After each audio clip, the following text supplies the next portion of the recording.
ఈసారి జరిగిన ఎన్నికలు రాష్ట్రంలో చాలా విచిత్రంగా, అన్ప్రెడిక్టబుల్గా, అన్ప్రెసిడెంటెడ్గా ఈ ఎన్నికలు నిలిచాయి. కారణం ఏమిటి అంటే ప్రజలు చాలా డిసిసివ్గా ఒక నిర్ణయం తీసుకున్నారు. మాకు మార్పు కావాలి అన్న నిర్ణయం ప్రజలు తీసుకున్నారు కాబట్టే ఈ ఎన్నికలు ఒకే డిసిషన్ మీద ఆధారపడి జరిగిన ఎన్నికలు. For Jagan, against Jagan. ఒకటే డిసిషన్గా ఈ ఎన్నికలు నిలిచాయి.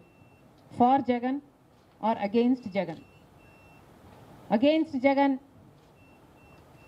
అన్న మార్పు కావాలి అన్న ఈ గట్టి డిసిషన్ ప్రజలు తీసుకున్నారు కాబట్టే ఈరోజు వాళ్ళ ఓటు వేస్ట్ కాకూడదు అన్నట్టుగా చాలా డిసిసివ్గా they voted with a vengeance for change. ఇది అవునన్నా కాదన్నా ఇది వాస్తవం. కేవలం అంత గట్టి నిర్ణయం ప్రజలు తీసుకొని మార్పు కావాలి అన్న అంత గట్టి డిసిషన్ తీసుకున్నారు కాబట్టే ఇన్ ద ప్రాసెస్ ఈరోజు కాంగ్రెస్ పార్టీ కూడా అనుకున్న మేరకు పర్ఫామ్ చేయలేకపోయింది.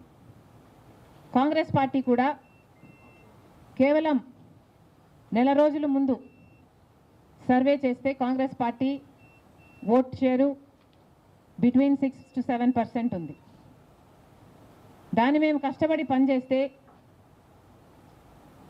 నేనే స్వయంగా 64 కాన్స్టిట్యుయెన్సీల్లో క్యాంపెయిన్ చేయడం కూడా జరిగింది.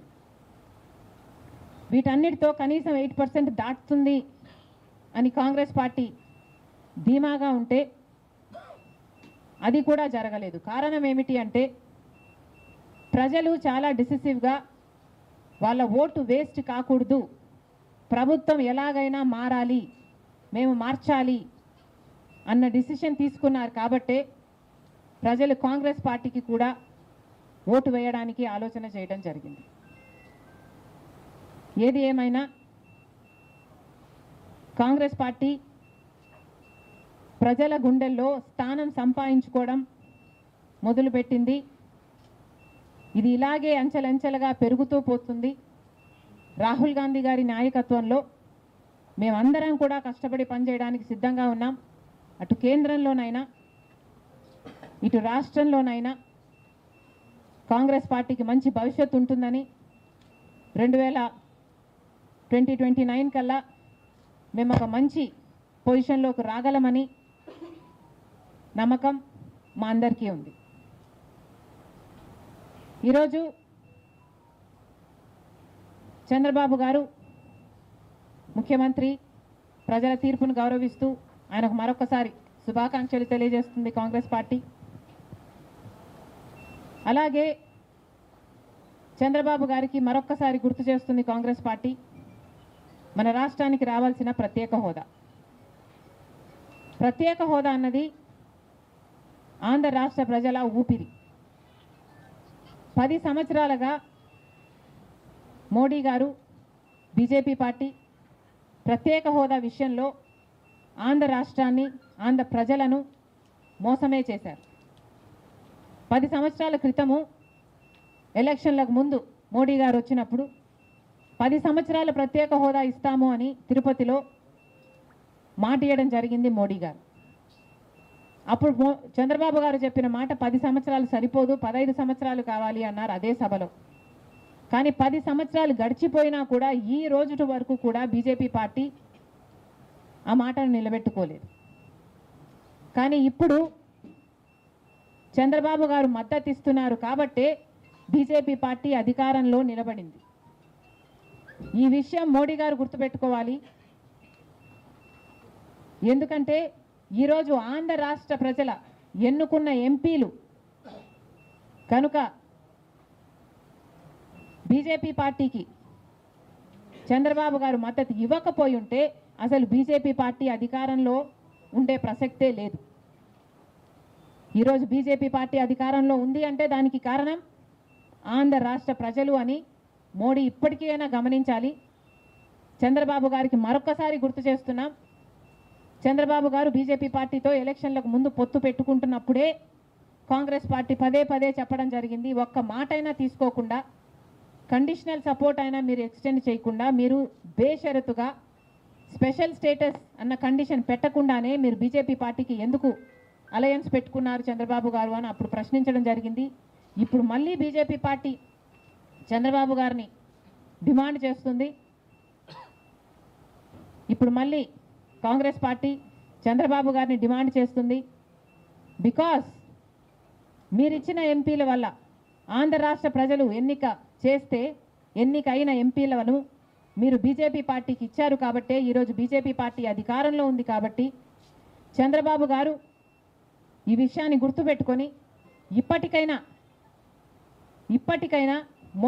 మొండి పట్టైనా సరే స్పెషల్ స్టేటస్ అన్నది ఆంధ్ర రాష్ట్రానికి అవసరం కాబట్టి ఇప్పటికైనా స్పెషల్ స్టేటస్ మీద చంద్రబాబు గారు సీరియస్గా వర్క్ చేసి ఇది సాధించుకు రావాలి అని కాంగ్రెస్ పార్టీ ఆంధ్ర రాష్ట్ర ప్రజల తరపున డిమాండ్ చేయడం జరుగుతుంది. ఒక స్పెషల్ స్టేటసే కాదు, పోలవరం ప్రాజెక్టు కూడా ఉంది. పోలవరం ప్రాజెక్టుకు చంద్రబాబు గారు 2 రోజుల క్రితం వెళ్ళడం జరిగింది. నిజానికి పోలవరం ప్రాజెక్టు రాజశేఖర్ రెడ్డి గారి ఆలోచన. 2004లోనే రాజశేఖర్ రెడ్డి గారు 10,000 కోట్లతో 20 లక్షల ఎకరాలకు నీళ్ళు ఇవ్వాలి అని తలపెట్టిన ప్రాజెక్టు పోలవరం ప్రాజెక్టు. రాజశేఖర్ రెడ్డి గారి హయాంలోనే కుడి ఎడమ కాలువలు పూర్తి చేయడం జరిగింది. ఆ కాంగ్రెస్ హయాంలోనే 4,500 కోట్లు అంటే దాదాపుగా 40% పనులు పూర్తి చేయడం కూడా జరిగింది. కానీ తర్వాత అధికారంలోకి వచ్చిన చంద్రబాబు గారు పోలవరం ప్రాజెక్టు కాస్టును అమాంతంగా 29,000 కోట్లకు పెంచారు.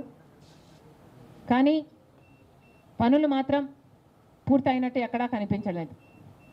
2018 కల్లా నేను పూర్తి చేస్తాను అని రాసి పెట్టుకోండి అని చంద్రబాబు గారు ఆ రోజు అసెంబ్లీ సాక్షిగా ఛాలెంజ్ కూడా చేశారు. కానీ పోలవరం ప్రాజెక్టు చంద్రబాబు గారి వల్ల సాధ్యం కాలేదు, పూర్తి చేయలేదు. ఆ తర్వాత అధికారంలోకి వచ్చిన జగన్మోహన్ రెడ్డి గారు పోలవరం ప్రాజెక్టుని మళ్ళీ రివర్స్ టెండరింగ్ అంటూ మొదలుపెట్టి 55,000 కోట్ల రూపాయలకు దాన్ని ప్రాజెక్టు కాస్టును పెంచారు. తీరా చూస్తే ఏ పని జరగలేదు. ఇప్పటికైనా చంద్రబాబు గారు చెప్తున్న మాట ఏమిటి అంటే 75% పనులు మా హయాంలోనే పూర్తయ్యాయి, 25% పనులు మిగులున్నాయి, నేను పూర్తి చేస్తాను అని చెప్పడం జరిగింది మన చంద్రబాబు గారు. చంద్రబాబు గారిని కాంగ్రెస్ పార్టీ ప్రశ్నిస్తుంది, మరి 25% పనులు మాత్రమే మిగులుంటే 4 సంవత్సరాలు పడుతుంది అని మీరు ఎందుకు చెప్పారో చంద్రబాబు గారు సమాధానం చెప్పాలి.